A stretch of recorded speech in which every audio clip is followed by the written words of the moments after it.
Hey YouTube, today I'm going to talk about laser hair removal for dark skinned people, and I see in 2020 people are still having issues with this, so hopefully this video helps. Probably not, but we'll see. So I posted on Real Self my experience with laser hair removal, getting burnt, and I posted my pictures, and I got couple messages back from girls who also got burnt. I got burnt years ago, okay? And they're messaging me in 2020 that they got burnt. It does not have to happen. So let's talk about why I got burnt. We'll talk about the laser you should be looking for, and we're going to talk about lawsuits, okay? So first thing is, let's understand why so many people get burnt. On the market right now, the most common type of laser machine is an IPL laser. This machine's been in use for this laser's been in use for like 20 years, okay? And the used market is flooded with these IPL laser machines, okay? These are not suitable for dark-skinned people. If you get an IPL laser hair removal, there's either two things going to happen. One is the power is going to be turned down way low and nothing's going to happen. Or the power is going to be cranked up and you're going to get burnt, okay? None of your hair is going to go away. It's all going to come back, most likely, okay? Even if you get burnt. I got burnt, all my hair came back. So the market, the used market, is flooded with these machines and they cost nothing. Like, you can get an office type machine, you know, for many patients, not like a personal machine. A real IPL machine for like a couple of grand, $2,000-3,000, okay? In many places, if I don't have a certificate or training or a license, I can go buy this machine, rent some office space in the back of a garage or whatever, and like a nail salon or something like that, and start doing laser hair removal. I put a couple ads, low price, people flood in, okay? And what happens is, you know, if you're not educated enough on laser hair removal, you're going to see these prices, you're going to call them. Remember, they're not licensed, they're not trained, they don't know what they're doing. You're going to say, can you do laser hair removal? And they'll say, sure. You'll show up, you're dark skinned, they won't say anything, and they'll just burn you, okay? Or they'll keep the power cranked down and they'll see you for multiple sessions. Your hair won't go away. Then they might try to turn it up, and sooner or later you're gonna get burnt. All right, so it's almost a scam where they'll keep the power turned down and say you have to come back for so many sessions, all right, and nothing's happening. So that's one aspect, okay, to understand. These IPL laser machines are not for dark-skinned people. All these ads, when you look through the classifieds, don't just focus on the price or what they're saying. It doesn't matter if they say they can do dark skin. You gotta call them and you say, what is the model of the machine? And then you're gonna Google it, go to the manufacturer website and see, can it do dark skin? All right, if it says IPL, just run away, don't even bother, okay? I got burnt like this, and I used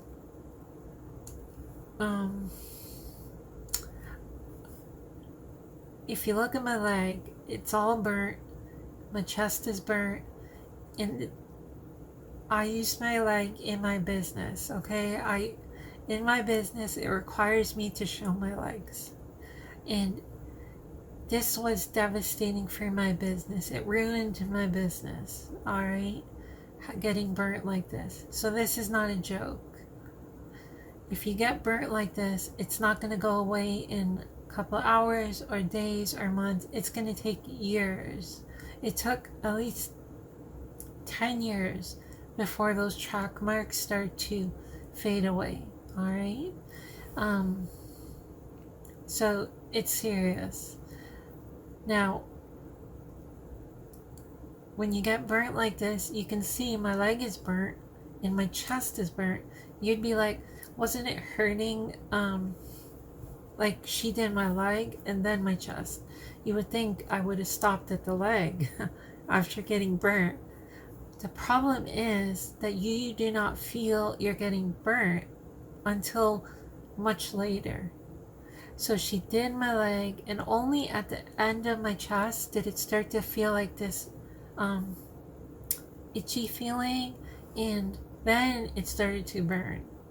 So we're talking like the leg and then chest, itchy, then burn. And the burn was so intense, like I screamed. I don't know if you would scream, but I screamed. All right, and it hurt so bad. So this is serious stuff. It hurt. It opened up. Some of it blood. Is horrific. So IPL machine, dark skinned person do not match. All right. And I'm not even like dark. So you just want to stay away from IPL. So the next thing is IPL, stay away. What machine can you look for? And I'm going to tell you, you want to look for a ndyag laser. Nancy David YAG. All right. ndyag. Now, this type of laser is meant for all skin types, and it is most commonly found in the brand name Kutera.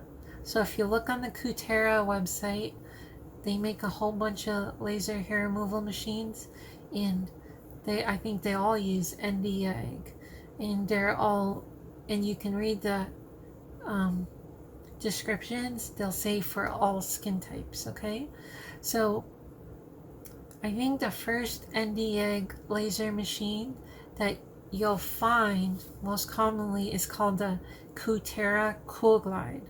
So if you Google Kutera Cool Glide, you'll probably find clinics in your area that have that machine, or they may have a newer Kutera machine. All right, that is quite an old machine, at least, I don't know, 10-12 years back, right?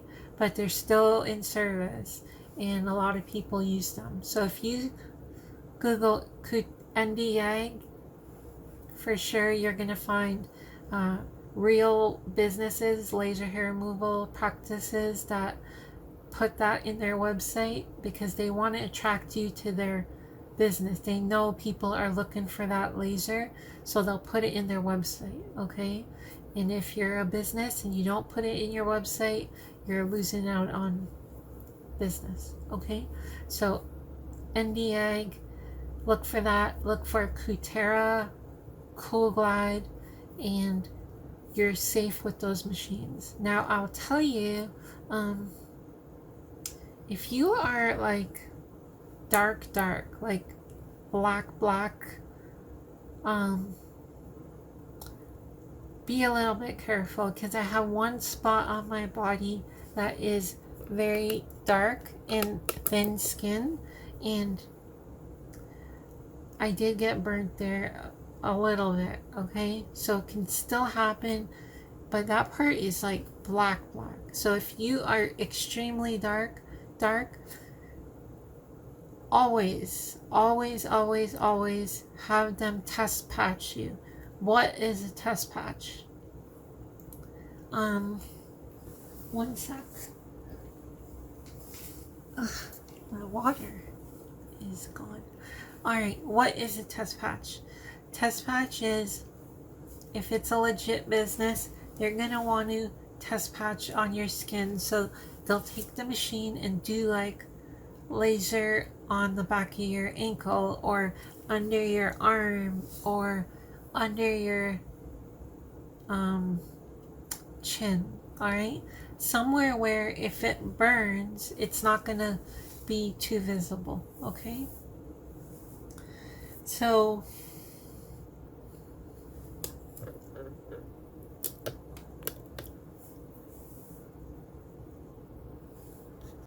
okay, so you find this Kutera, Cool Glide, or ndyag, whichever model. Now what?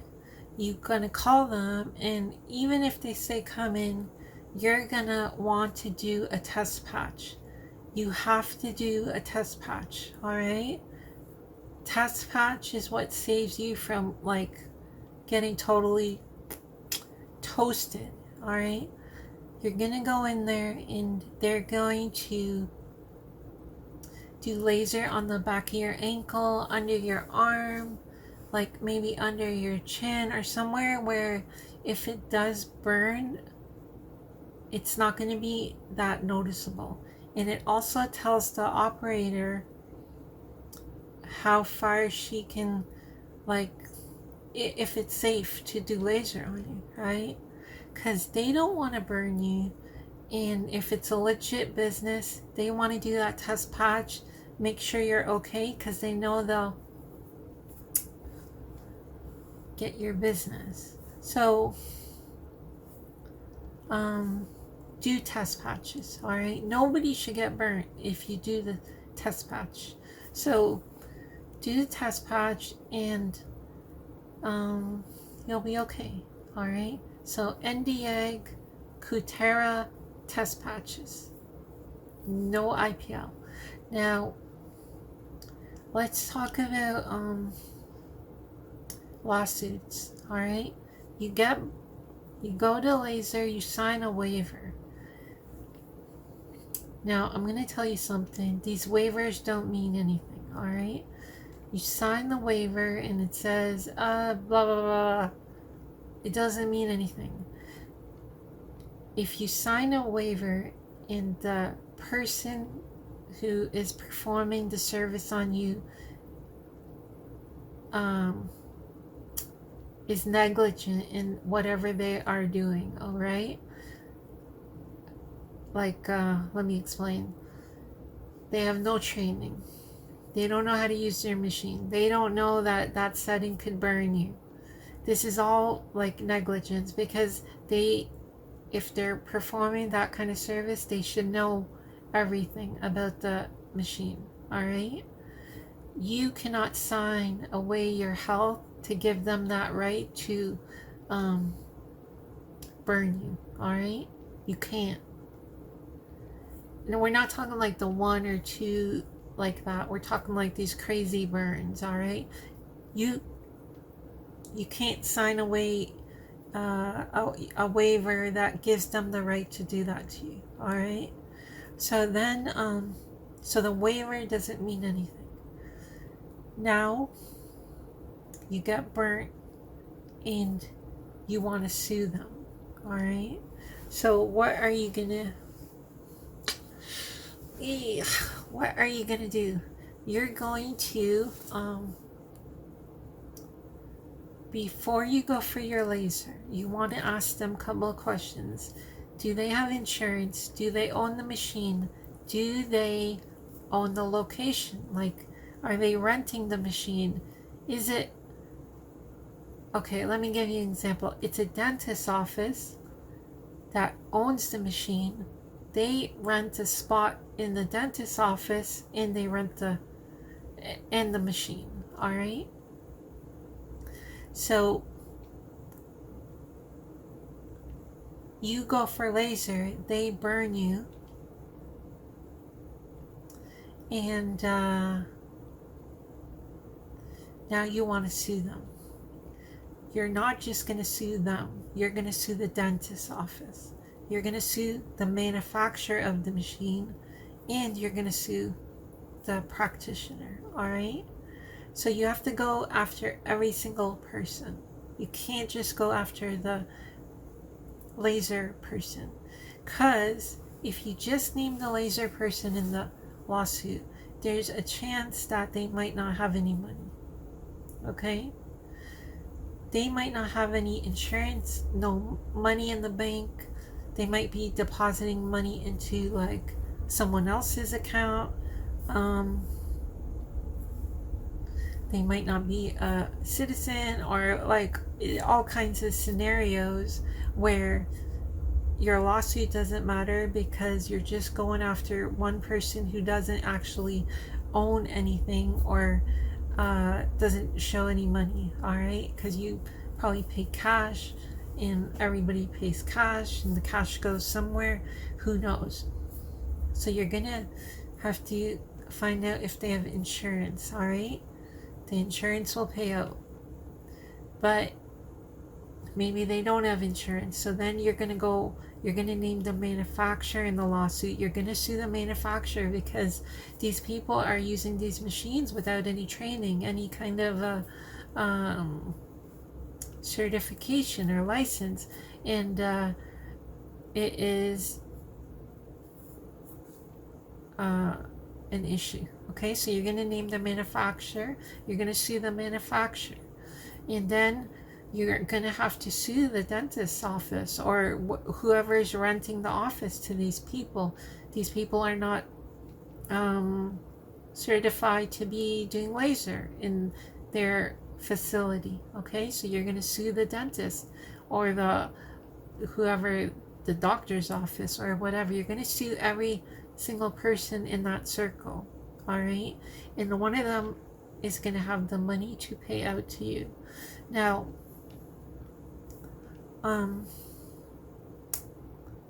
so that's how that works. Okay, you got to be very careful that you just don't jump into it. You got to be careful, and you understand, where this machine is, who they're renting it from. Is it theirs? Is it their business? Or are they just renting a spot in the office?